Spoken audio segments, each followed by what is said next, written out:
लस्सो पेपुला भन्दै आज तपाईहरुलाई म चाहिँ गोरुबथान तर्फ लगिरहेको छु। त्यो बाटोमा त्यहाँ गएर चाहिँ पनि कस्तो के हुन्छ हैन, तपाईहरुलाई म राम्रो भिडियो ल्याउने कोसिस गरिरहेछु। अनि हामी चाहिँ बसमा चढेर निक्लिसकेको छु कालचिनीतर्फ।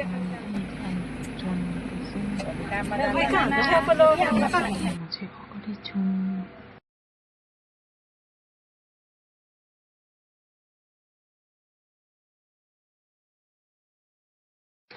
यो चाहिँ हो कालचिनीको गुम्बाको अगाडिको हामी आज जम्मा हुनुपर्ने जग्गा हो।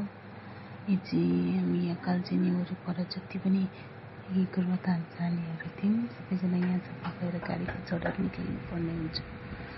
अनि सबैजना आइसकेको छ। मेरो छोराले चाहिँ हात हल्लाएर हाई भन्दैछ।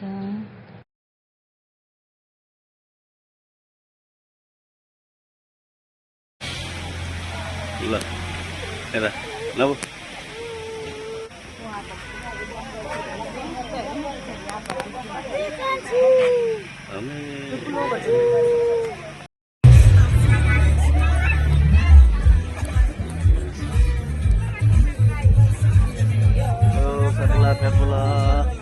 राज हामी कहाँ जाँदैछौँ है? ल भन्नुहोस् त कहाँ जानुहुन्छ?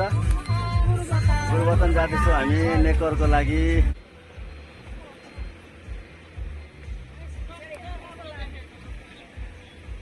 सबै गाडी आउँदैछ। मेरो छोरी चाहिँ सुतेर उठिसकेको छ हो। कालचिनीबाट सुतेको चाहिँ यहाँ बानरहाटसम्म सुत्यो। हामी चाहिँ अहिले मालबजार सबै क्रस भएर मेङगिलासको यो हामी चाहिँ सर्टकट भएर आएको थियो नि त, मेङगिलासको बगानहरू क्रस गर्दैछु म। अहिले चाहिँ हामी सोमबारे बजार क्रस गरेर पनि अगाडि गइसकेको थियौँ हो। यहाँ अगाडि चाहिँ अलिक अगाडि चाहिँ दुईटा बाटो थियो, एउटा लाभा जाने एउटा यहाँ बडापाको जाने। बडापाको रोडमै हो यो छोरतेन चाहिँ। हामी चाहिँ यसरी छोरतेनमा पूजा गर्नु गएको चाहिँ यसरी ग्रुप भएर गएको चाहिँ 2 साल भयो। चाहिँ हाम्रो सेकेन्ड टाइम हो। पोहोर पनि यसरी नै हामी गएको थियौँ। अघि मैले भनेको बाटो चाहिँ यो हो, एउटा माथिल्लोपट्टि एउटा तल्लोपट्टि। हामी चाहिँ तल्लोपट्टि भएर जानुपर्छ। यहाँ अगाडि चाहिँ एउटा खोला छ होइन, खोला मतलब यहाँ एउटा ब्रिज छ। यो चाहिँ यहाँको गोरुबथानको चेल खोला हो, जहाँ चाहिँ वहाँ माथि लावालबाट आउँछ पानी। यो चाहिँ हमेसा हिउँदो न बर्खा पानी हुन्छ होइन। बर्खामा चाहिँ अब त्यो सबै खोलाहरू बढ्छ होइन। यहाँ चाहिँ सानोबडे ब्रिज छ। यहाँ ब्रिजमा चाहिँ लामालाहरू नै हुनुहुँदो रहेछ। अब कहाँबाट घुम्न आउनुभएको होला होइन। यहाँ चाहिँ अहिले चाहिँ पिकनिक स्पट भएर छ। हामी चाहिँ पहिला स्कुल पढ्दाखेरि चाहिँ हामी प्राइमेरी स्कुल त्यही पढेको मालबस्तीको म चाहिँ। अन्त त्यहाँबाट चाहिँ हामीलाई चाहिँ सानो हुँदा यहाँ पिकनिक खेलाउनु ल्याउनु हुन्थ्यो। यता चाहिँ घरहरू केही थिएन हामी त्यति बेला सानोमा आउँदाखेरि चाहिँ। अब अहिले चाहिँ यस्तो बनिसकेको छ पिकनिक स्पट, साथै यहाँनिर रेस्टुरेन्टहरू, होटेलहरू, होमस्टेहरू के बनिएको रहेछ। तर राम्रो हुन्छ, मजाको देख्ने रहेछ। सबैजना एक प्रकारको रमाइलो शान्ति जग्गा मजाको देख्दैछ। यो छोरतेन भएको इलाकामा यहाँ चाहिँ माथि चाहिँ थियो गाउँहरू होइन। त्यहाँ तल त्यो खोलाको छेउमा चाहिँ थिएन। हामी स्कुल पढेको टाइममा चाहिँ अब हामी चाहिँ म चाहिँ त्यहीँ नर्सरी अब प्राइमेरी त्यहीँदेखि स्टार्ट गरेको नि त। हामी चाहिँ छोरतेन गरी हाम्रो गाडी चाहिँ पार्क गर्दैछ, यहीँ राख्दैछौँ। हामीले चाहिँ कालचिनीबाट आएको। हाम्रो कालचिनी मात्रै होइन थुप्रै छ यहाँनिर चाहिएको। सिमारा पिच बगान कता थुप्रै जग्गा छ। यहीँ छोरतेनको चाहिँ कस्तो घाम देखिरहेको छ पछाडि। घाम मतलब उक्रेको होइन, बादल मजाको देखिरहेको छ है। दिपङ्कर स्तूपा छोरतेनको नाम चाहिँ। हामी चाहिँ अब छोरतेनभित्र पस्दैछौँ। हामी चाहिँ सबैजना उत्रिँदा के गर्दा हामी चाहिँ नानीहरूसँग चाहिँ आरामले हामी चाहिँ पस्दैछौँ। त्यो छोरतेनदेखि उतापट्टिको बाटो चाहिँ होइन सिधै यो निमबस्ती माथि सुन्तले जाने बाटो यता छोड्नु। साथीहरू चाहिँ सबैजना भित्र पसिसकेको छ। यहाँ एकजना हामीले छोडेको रहेछ, मतलब उसलाई चाहिँ गाडीमा पुरा चक्कर लागेछ, उल्टी भएछ नि त होइन। उसले चाहिँ त्यहाँ आएर हामीलाई बताउँदै थियो। यहाँ छोरतेनमा चाहिँ यति शान्ति, यस्तो यस्तो एकदम हेरिरहँ जस्तो मजाको वेदर फोटो नखिचौँ भिडियो गरौँ लाग्ने वेदर भइरहेको पछाडि आकाश कस्तो देखिरहेको थियो।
आजको जुन चाहिँ हामी यहाँ छोडेरमा आएर हामी पूजाहरू गरिरहेका छौँ यसको विषयमा अलिकति हाम्रो मानिसहरूलाई हाम्रो भक्तजनहरूलाई अलिकति सुनाइदिनुहोस् भनेर उहाँले भन्नुभयो कि हाम्रो त यो छोडेमा म आज फर्स्ट टाइम आएको हो र अहिले फिलहालै हामी यहाँ हाम्रो भाइले भन्नुभएको थियो अनि त्यो त्यसले गर्दाखेरि यो सानो तपाईँहरू समक्ष के भन्न चाहन्छु भन्दाखेरि जुन चाहिँ यो स्तूपा छ है यसलाई छोटे पनि भनिन्छ स्तूपा पनि भनिन्छ अनि यो स्तूपा बनाउनु चाहिँ हाम्रो यहाँ क्षेत्रले बसेको चाहिँ एकदमै ठुलो हात छ जुन चाहिँ यहाँ मूर्ति यहाँ राखिएको छ उहाँ चाहिँ हाम्रो यहाँ किङ्मका सम्प्रदायको चाहिँ एकदमै ठुलो महान गुरु हुनुहुन्छ एकदमै विद्वान र एकदम उहाँ चाहिँ एउटा योगीको रूपमा हुनुहुन्छ त्यसले गर्दाखेरि उहाँको त्यो एउटा उहाँलाई एउटा लक्षण आएको हुनाले गर्दाखेरि अनि यो भेगमा चाहिँ उहाँले धेरैपल्ट उहाँले विचार्नु भएको रहेछ यहाँ चाहिँ एउटा वज्र योगिनीको एउटा तीर्थस्थल भएको हुनाले गर्दाखेरि उहाँलाई धेरैपल्ट त्यसको झझल्को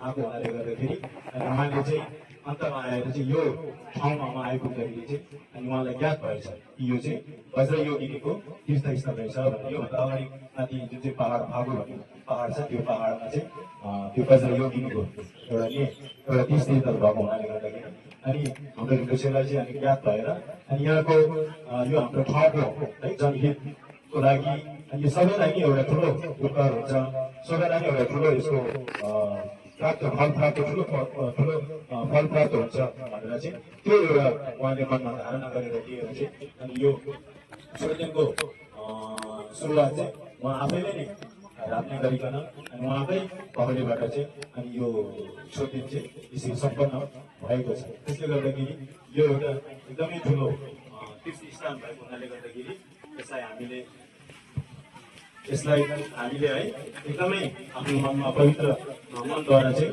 हामीले भावना एकदमै ठुलो भावना राखेर चाहिँ हामीले यसमा पूजाहरू हामीले गरेछौँ भने यसको फल एकदमै ठुलो पाउँछ भनेर बताएको छ। साथसाथै जुन चाहिँ अब अहिले सागा धावाको महिना चलिँदैछ है, यो सागा धावा महिना पनि धेरै ठुलो एउटा हाम्रो बुद्धिस्टहरूको एकदमै ठुलो एउटा महिना भएको हुनाले गर्दाखेरि आज हामी यस पवित्र महिनामा आज हामीले यहाँ पूजा अर्चनाहरू गर्न पायौँ। यो एकदमै ठुलो हाम्रो सौभाग्य हो। सायद अघिको कर्ममा हामीले एकदमै राम्रो कर्म गरेको थियो होला, पुण्यको कर्म गरेको थियो होला, त्यसले आज हामी सबै एकसाथमा बसेर हामीले मलमहरू गर्ने पायौँ, हामीले मलमहरू पाठ गर्ने पायौँ है। र त्यो सबै गएर चाहिँ कहाँ चाहिँ राखी सुन्ने यो सोच यसले सङ्गीत क्यों पाइ भनेर भगवान् बुद्धले भन्नुभएको छ। त्यसले गर्दाखेरि यो भगवान् बुद्धको एकदमै ठुलो उपदेश हो। आफ्नो मनलाई नै एकदमै पवित्र बनाउनु, सर्वप्रथम हामीले आफ्नो मनलाई एकदमै पवित्र बनाउनु चाहिँ एकदम यो ठुलो धर्म हो। मन पवित्र छ भने, मन शुद्ध छ भने हाम्रो सबै कुरो शुद्ध भएर जान्छ। हामीले सोच्ने हाम्रो जुन चाहिँ सोचहरू छ त्यो सोचहरू शुद्ध भएर जान्छ। हाम्रो जुन चाहिँ वचन छ, बानीहरू छ, त्यो बानीहरू पनि हाम्रो शुद्ध भएर जान्छ। जुन चाहिँ हाम्रो आचरणहरू छ त्यो आचरणहरू पनि हाम्रो शुद्ध भएर जान्छ। अनि जुन चाहिँ हाम्रो दृष्टिकोण छ, दृष्टि छ हाम्रो, त्यो दृष्टिकोणहरू पनि एकदमै शुद्ध भएर जाने हुनाले गर्दाखेरि सर्वप्रथम हाम्रो मनलाई चाहिँ एकदमै शुद्धिकरण गर्नु चाहिँ आवश्यक छ।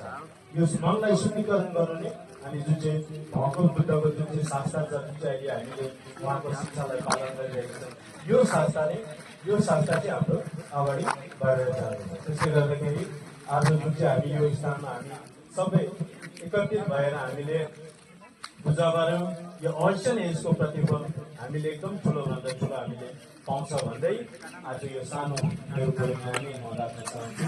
अनि अब हाम्रो यो काशी हुन गइरहेको छ, काशीमा चाहिँ हाम्रो सबैजना यो जोडिनको वरिपरि बसेर चाहिँ हामीले काशीमा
गएको थिएँ उहाँ आपाले बोलाउँछ मिटिङ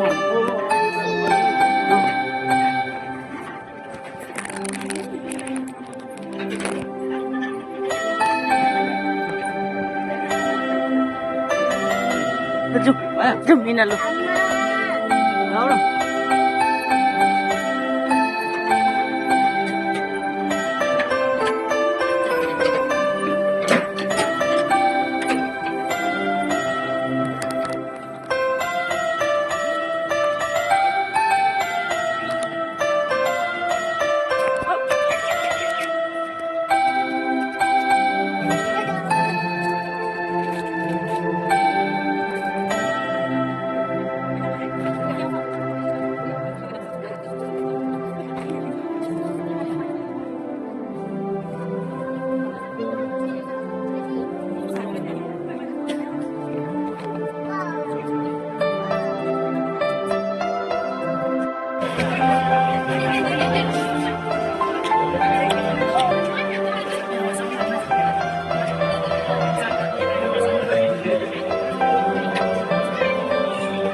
उहाँले यतिसम्म सम्झिनु भएको थियो हामीलाई खाना खाना पनि गर्छु भनेको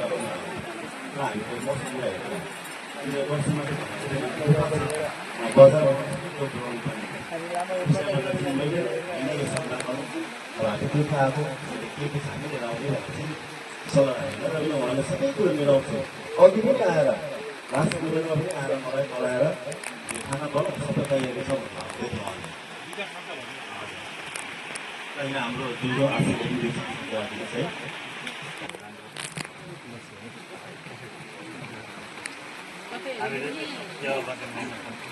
होइन फेरि हामीले मात्रै सेवा गरेको होइन तपाईँहरूले पनि बहुतै हामीलाई तपाईँहरूको मार्फत चाहिँ अब तपाईँहरूले भोट पनि अलिक उयो सहयोग दिनुभएर हामीले एक दुईवटा भाडाहरू मिलाएर अहिले हामीलाई पनि धेरै सजिलो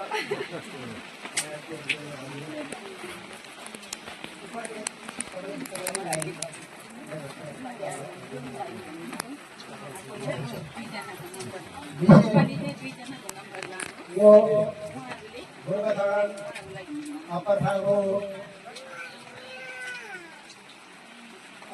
गोदाम गाउँ सचेतमा आज यति टाढादेखि तपाईँहरू आएर देशगाउँ जग्गाहरूदेखि यहाँ आएर पाठ पूजा गरिदिनु भएकोमा तपाईँलाई मेरो साथै मेरो यहाँका मण्डली मान्यता साथै अन्यहरू सबैका तपाईँहरूलाई धेरै धेरै धन्यवाद बताउन चाहन्छु। यहाँ मेमेले चाहिँ प्रवचन गर्नुहुँदै थियो होइन, प्रवचन गर्दा गर्दै पानी बेसी आएर चाहिँ हामी बसेकोहरूको त्यो मुनि चाहिँ पानी बढ्दै थियो नि त, त्यो प्लास्टिकको मुनि चाहिँ पानी पुग्दै थियो। अनि त्यही भएर सबैजना उठ्नु त राम्रो, हामी मेमेको चाहिँ बात हामीले राम्रो सुन्नु पायौँ।